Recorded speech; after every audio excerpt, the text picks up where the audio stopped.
It was 1965, 2 decades after the end of World War II. Europe was a vastly different place, with the architectural styles, languages, and customs reflecting a world dominated by the Axis powers. Berlin, now the central capital of the United European Axis Federation, was a sprawling metropolis, blending German efficiency with Italian artistry and Japanese technological advances. The Brandenburg Gate was no longer just a symbol of German history, but the heart of the New World Order. A gigantic globe at the base of the gate showcased the extent of Axis influence, from the Americas to Africa and Asia. In this world, English was no longer the dominant language. German, Italian, and Japanese were taught in schools worldwide, and every international conference resonated with these languages. Economically, the Axis powers ensured a tight grip over global trade. The Berlin-Tokyo Express, a hypersonic railway, connected Europe and Asia, ensuring that goods and ideas flowed swiftly between the continents. In the United States, a reluctant truce had been established. The country, while retaining its sovereignty, was economically and politically influenced by the Axis. Many American industries were owned by German and Japanese conglomerates. Hollywood, once a beacon of American culture, was now producing films that adhered to Axis-approved scripts, often showcasing the might and glory of the Axis powers. In Africa, colonization took on a new form. Instead of European powers squabbling for territory, it was a unified Axis effort to exploit the continent's vast resources. This brought rapid industrialization to some parts of Africa, but at the cost of cultural erosion and environmental degradation. In the East, India and China were vassal states of Japan. The Japanese influence was seen in the architecture, food, and daily life of these ancient civilizations. Yet, beneath this veneer of calm, resistance movements simmered, aiming to reclaim their lost heritage and sovereignty. Perhaps the most significant change was in the world's scientific community. With resources from across the globe at their disposal and a unified front, the Axis powers made rapid advancements in technology. The first colony on Mars was established in 1964, with the Axis flag being the first to fly on another planet. However, this world wasn't without its challenges. Underground movements, inspired by lost cultures and histories, were active in almost every nation. In whispers and secret meetings, they plotted to overthrow the Axis influence and bring back a world they remembered or had heard of from their ancestors.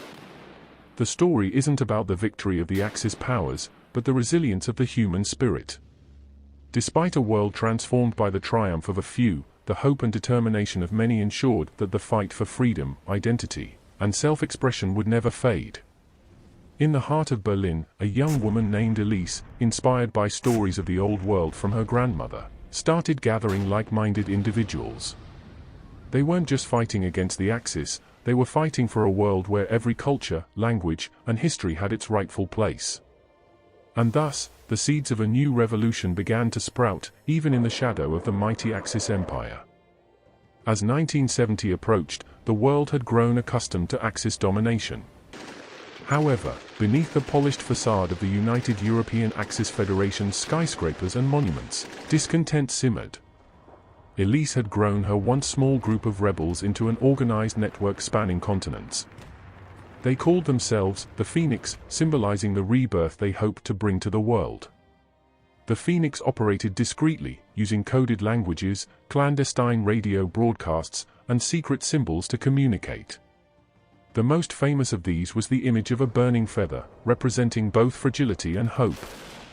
While the Axis powers had united against common adversaries during the war, cracks in their alliance began to show.